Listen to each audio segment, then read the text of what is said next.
ओम जगदाधार सर्वदेष्टान धात्रे नमः। ओम जगदाधार सर्वदेष्टान धात्रे नमः। ओम जगदाधार सर्वदेष्टान धात्रे नमः। सच्चिदानंद भगवान सत्य सनातन धर्म की सतगुरुदेव भगवान की जय।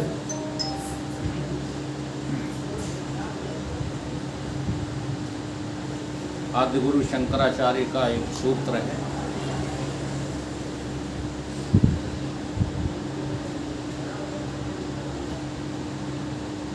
नील पीतम सूक्ष्म स्थूल हर्ष दीर्घ आदि भेदतः नाना विधान रूपाणि पश्चेत लोचनम एकधा। गुरु भगवान ये समझा रहे हैं कि जैसे एक नेत्र से, अब वो एक नेत्र कह रहे हैं, इसका अर्थ है नेत्र युग्म। काना आदमी हो उसको भी जो है उतना ही बाहर का दिखाई देगा, और दो आंख वाला हो उसको भी उतना ही दिखाई देगा। थोड़ा साइड में दिखना बंद हो जाता है, लेकिन यहाँ नेत्र एक कहने का अभिप्राय यही है, नेत्र युग्म से नीला दिखाई देता है, पीला दिखाई देता है, स्थूल दिखाई देता है, सूक्ष्म दिखाई देता है। हर्ष माने छोटा, लघु, दीर्घ माने बड़ा, छोटा बड़ा दिखाई देता है। अच्छा, सबको ही ऐसा दिखाई देता है कि किसी किसी को? जैसे नीला पीला हरा लाल, हिंदू को पीला पीला दिखाई देता है, मुसलमान को हरा हरा दिखाई देता है, सिख को सफेद सफेद, ईसाई को नीला नीला। सबकी आंखों को एक जैसे ही दृश्य दिखाई देते हैं। बोलिए, एक जैसे। तो यहाँ वो समझाना क्या चाह रहे हैं कि जैसे एक नेत्र से भिन्न भिन्न दृश्य दिखाई देते हैं, नीला पीला हरा, छोटा बड़ा, ऊंचा नीचा, इसी प्रकार से एक आत्मा में ये सारा जगत दृश्य वत दिखाई देता है। जैसे नीला पीला हरा रंग आंख नहीं है, आंख है, केवल आंख का जो है दृश्य है। अब वो दृश्य उस आंख में समाया हुआ है कि आंख अलग है, दृश्य अलग है।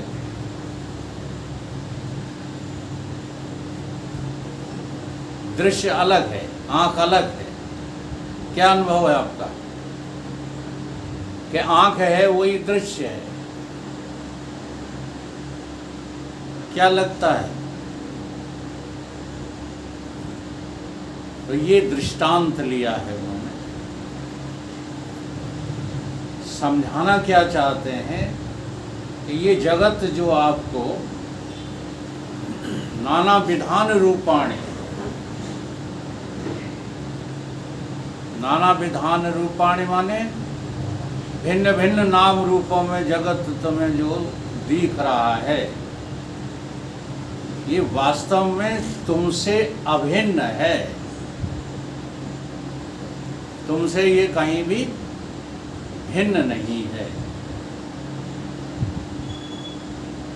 अब जो ये तुम्हें भिन्नता दिखाई पड़ती है, ये भिन्नता तुम्हें अपने स्वरूप के अज्ञान से दिखाई पड़ती है। इसलिए इस दृष्टांत पर चिंतन करने का अर्थ क्या है? इस भिन्नता को जो है अपने जीवन से समाप्त करना।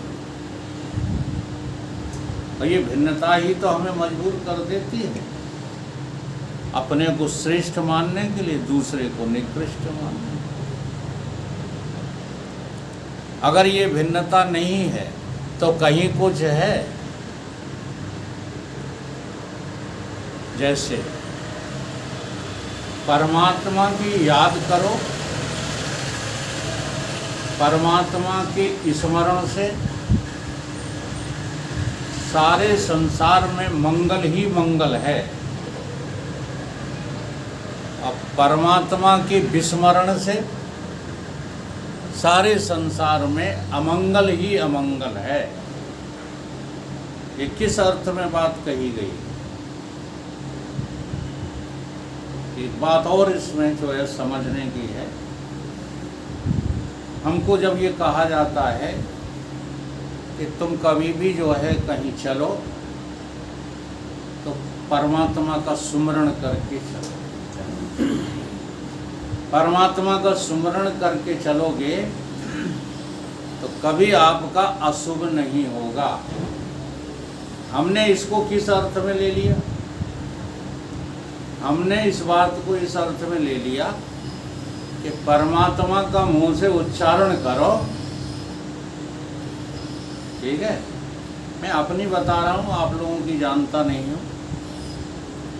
जब मुझे इस बात पर विश्वास दिलाया गया था कि घर से चलो जब भी, तो एक चौपाई का जो है आप उच्चारण करके चला करो। तो इस ढंग से सुमरण बताया गया। प्रवस नगर कीजिए सब काजा, हृदय राख कौशलपुर। अब इस चौपाई का जो अर्थ है वो तो हमको सहूर सिखा रहा है, लेकिन उच्चारण एक विश्वास है। विश्वास अविश्वास में बदल जाता है।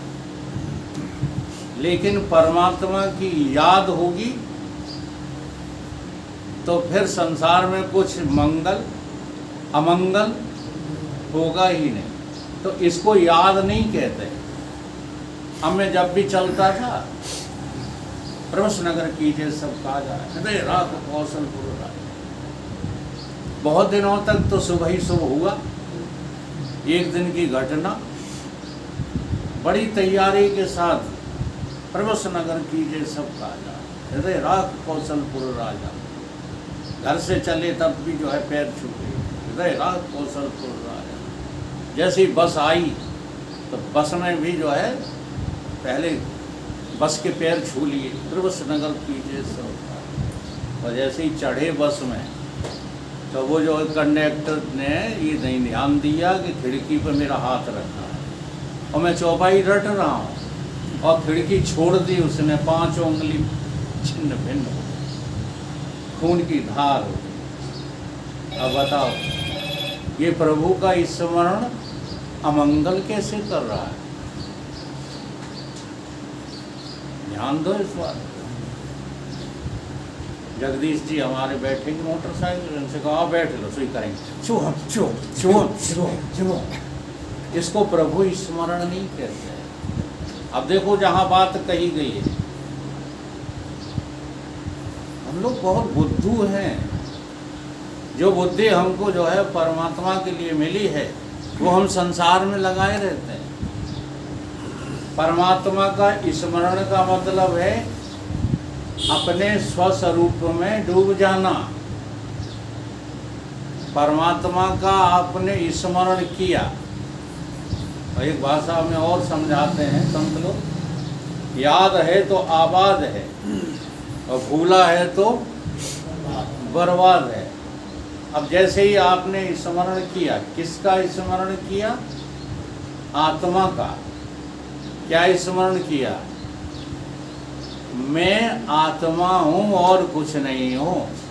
अब बताओ, एक्सीडेंट होगा? आत्मा में घटना है, आत्मा में कोई अशुभ क्रिया है, शुभ क्रिया नहीं है, अशुभ की तो छोड़ो। बात समझ में आ रही है? नहीं आ रही? यूं ही चौपाई नहीं दी है गोस्वामी तुलसीदास जी ने। मंगल भवन अमंगल हारी, द्रबहु सुदशरथ अजय बिहारी। उसका कभी अमंगल हो ही नहीं सकता जो परमात्मा में अपना सुमरण कर रहा है, उसका अमंगल कैसे हो जाएगा? क्योंकि आत्मा में कोई अमंगल है ही नहीं, मंगल ही मंगल है। और आत्मा के विस्मरण में, अनात्मा में अमंगल ही अमंगल है। आप कितने भी श्रेष्ठ हो जाओ, अगर आत्मा नहीं हो तो मरना पड़ेगा कि नहीं? और आत्मा यदि आप हैं तो मृत्यु है, हानि है, लाभ है, जीवन मरण ये कुछ भी है। तो हम आत्मा का स्मरण कब करते हैं? प्रभु का स्मरण कब करते हैं? कभी नहीं। क्यों? क्योंकि प्रभु को जानते ही नहीं, स्मरण क्या करोगे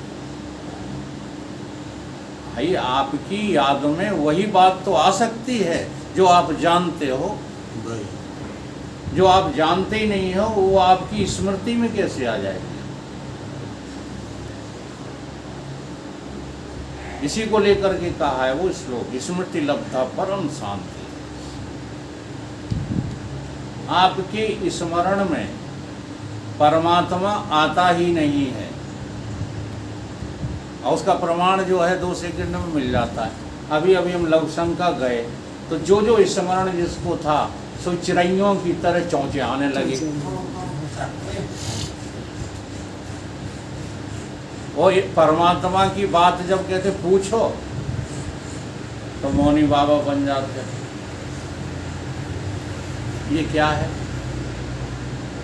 इसे क्या कहोगे? ये कहेंगे परमात्मा का विस्मरण कहोगे। ये परमात्मा के विस्मरण के लक्षण हैं कि जब परमात्मा की चर्चा शुरू की जाए तो सब भूल गए, और परमात्मा की चर्चा से हटे कि सब याद आ गई। इसका नाम क्या है? परमात्मा का विस्मरण। और परमात्मा का जब तक विस्मरण है तब तक मंगल नहीं हो सकता।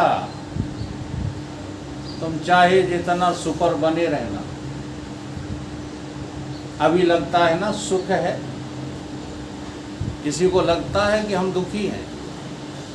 सबको अपना अपना अंतस सुख से युक्त लगता है कि दुखों से युक्त लगता है? बोलो। सुखों से युक्त लगता, जबरदस्ती ना करना।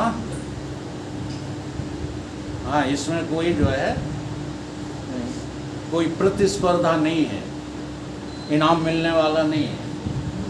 आपको लगता क्या है, सुखी हो कि दुखी हो? दुखी लग रहा है, दुख ही दुख लगने लगेगा ना, तब तो जो है इस संसार का त्याग हो जाएगा। अभी कुछ दुख लगता है, कुछ सुख लगता है। कैसे लगता है कि बनिया ने मिठाई दी तो हंस रहे थे, और भंगी ने लाद दी तो रो रहे थे, ऐसा लगता है। अगर ये दुख ही दुख लग जाए तो फिर इसे त्यागने में हमें कोई तकलीफ नहीं, क्योंकि अमंगल को कोई धारण नहीं करना चाहता। कौन करना चाहता है अमंगल को धारण? बताओ। सब चाहते हैं कि मेरा मंगल ही मंगल हो, शुभ मुहूर्त क्यों छटवाते हो? मंगल के लिए कि अमंगल के लिए? अब लेकिन होश नहीं है, जा तो रहे हो अमंगल करने और लग क्या रहा है? मंगल लग रहा है। तो मंगल तो केवल जो है भगवान का सुमिरण है। इसलिए भगवान के सुमिरण में रहने के लिए हमें सर्वप्रथम भगवान का ज्ञान प्राप्त करना पड़ेगा। नहीं तो जिसको जानते नहीं हो उसका तुम जो है सुमिरण कैसे करो? फिर तो जो जानना है आपका वो कैसा है? मनोमुखी जानना है। हम जितनी जो है उपेक्षा भगवान की करते हैं, इतनी उपेक्षा किसी की नहीं करते। गहरा चिंतन करो तो पता लगेगा। गुरुदेव का, शास्त्रों का और भगवान का आदर हम नहीं करते।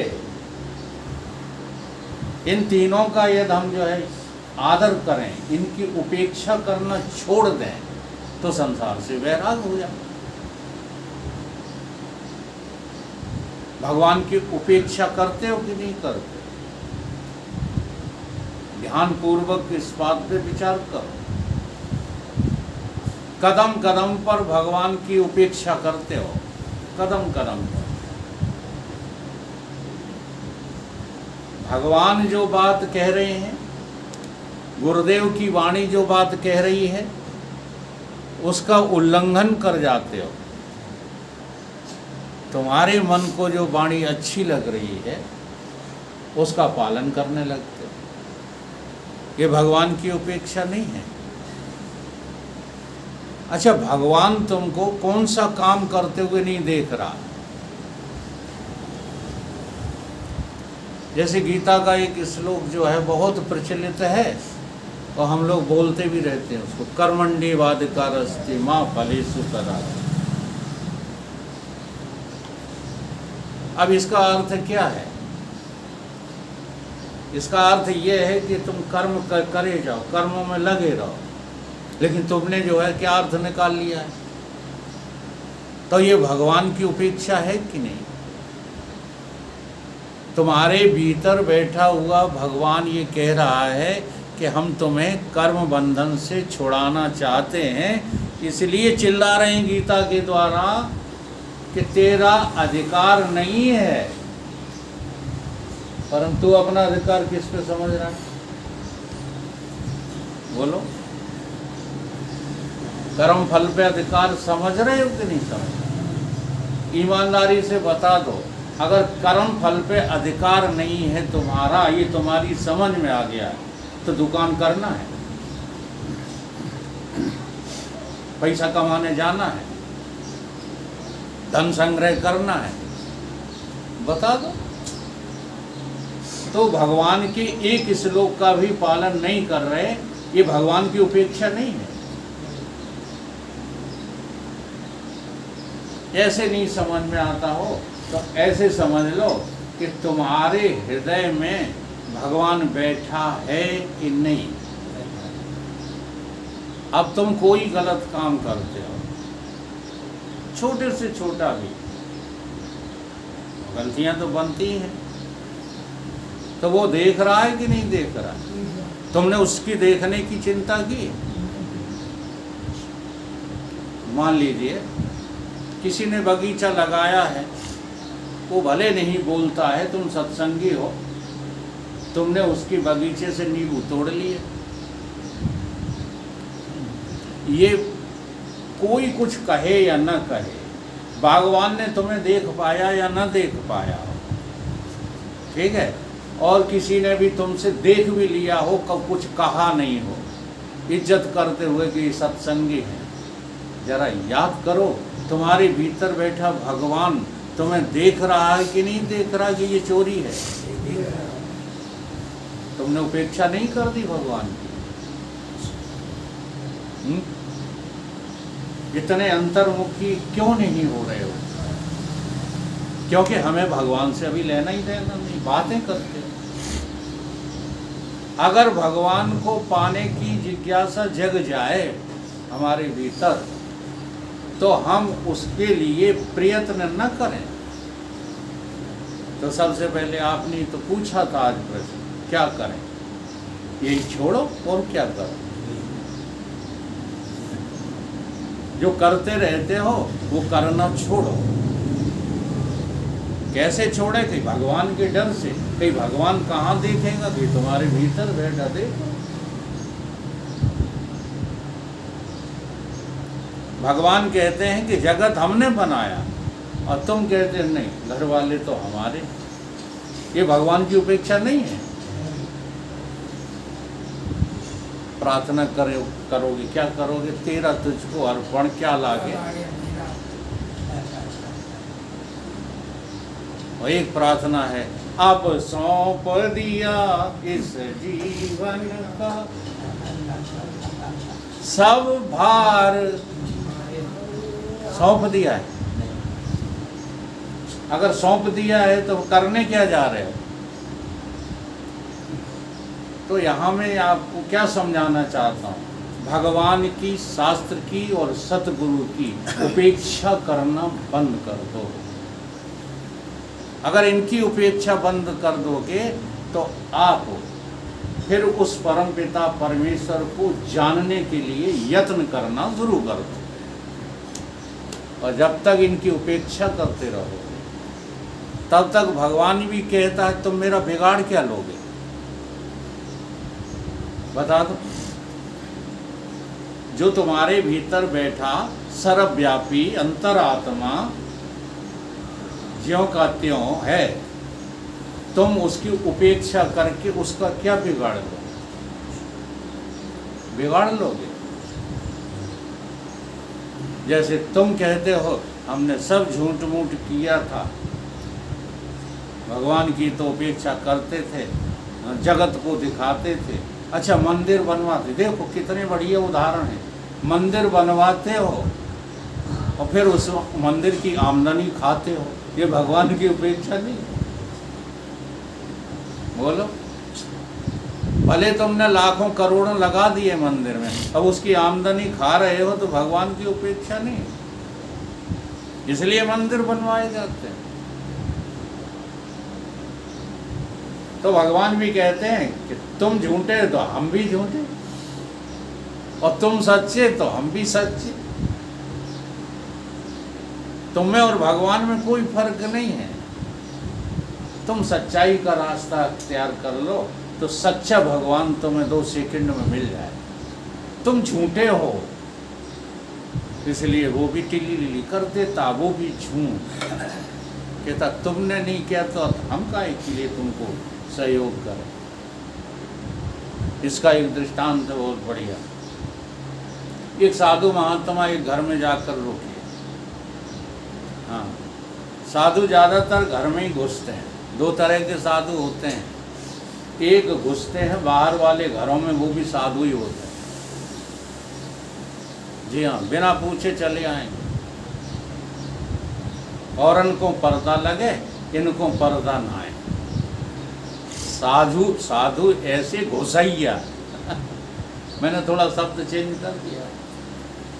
साधु ऐसे खोजिया, शब्द तो है खोजिया, हम कहेंगे घुसैया। साधु ऐसे घुसैया, घुसे महल के माँ है, और इनको पर्दा लगे, इनको पर्दा, घुस जाते हैं। और एक वो होते हैं जो वास्तविक घर में घुसते हैं। 2 तरह के साधु होते हैं। अब बाहर वाले घर में घुसते हैं, उन्हें तो कभी न कभी अपमान झेलना ही पड़ेगा। लेकिन जो अपने जो है परम धाम में, अपने अंतस्थ में, अपने महान घर में प्रवेश कर जाते हैं, उन्हें मान और अपमान दोनों से छुट्टी मिल जाती है। वहाँ बेपर्दा हो जाते हैं, इनको पर्दा नहीं। अब घुस गए, सब जम गए, तखत मिल गया, मास्टर साहब ने तखत दे दिया, भोजन दोनों टाइम परोस के आ ही जाता है, तो वहाँ से जो है हटने का नाम ही नहीं ले रहे। तो पति पत्नी थे, कहने लगे महात्मा जी ने तो अति कर दी, अब ये जाने का नाम ही नहीं ले रहे, तो ऐसा करते हैं कोई योजना बनाओ इन्हें भगाने की। तो योजना बन गई, तुम बाजार से आना, मैं तुमसे अपशब्द बोलूँगी, तुम मुझको डांटना फटकारना। जब ये लड़ाई झगड़ा होगा तो अपने आप सोचेंगे कि चलो यहाँ से चलो। तो आ गए वो साहब बाहर से, पतिदेव पत्नी ने अपशब्द बोलना शुरू किया, तो बातन बातन बतबड़ होगा, बातन बढ़ी चौगनी रार, और रार ज़्यादा बढ़ गई तो क्रोध आ गया, तो खींच के पति ने पत्नी को तमाचा जड़ दिया। अब जब तमाचा लगा तो पत्नी जोर जोर चीख चीख के रोने लगी।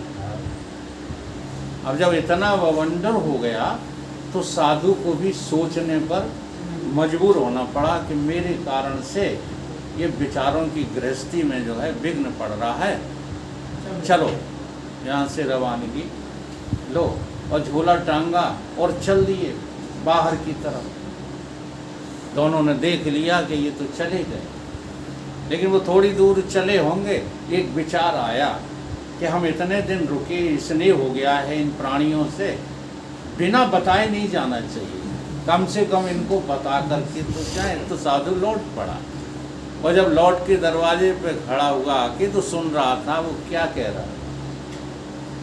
पति कह रहा था, मैंने तो झूठ मारा था, तू इतना क्यों चिल्ला रही थी? बोले तुमने झूठ मूठ मारा था तो मैं भी झूठ मूठ चिल्ला रही थी, मैं कौन सा सच में रो रही थी, सचमुच थोड़ी रो रही थी। तो साधु बोल पड़े, तो मैं भी कौन सा सचमुच में गया, मैं भी कौन सा सचमुच में गया हूँ, मैं भी झूठ मूठ गया था। दृष्टांत ये कहता है कि तुम जैसा जो है आचरण कर रहे हो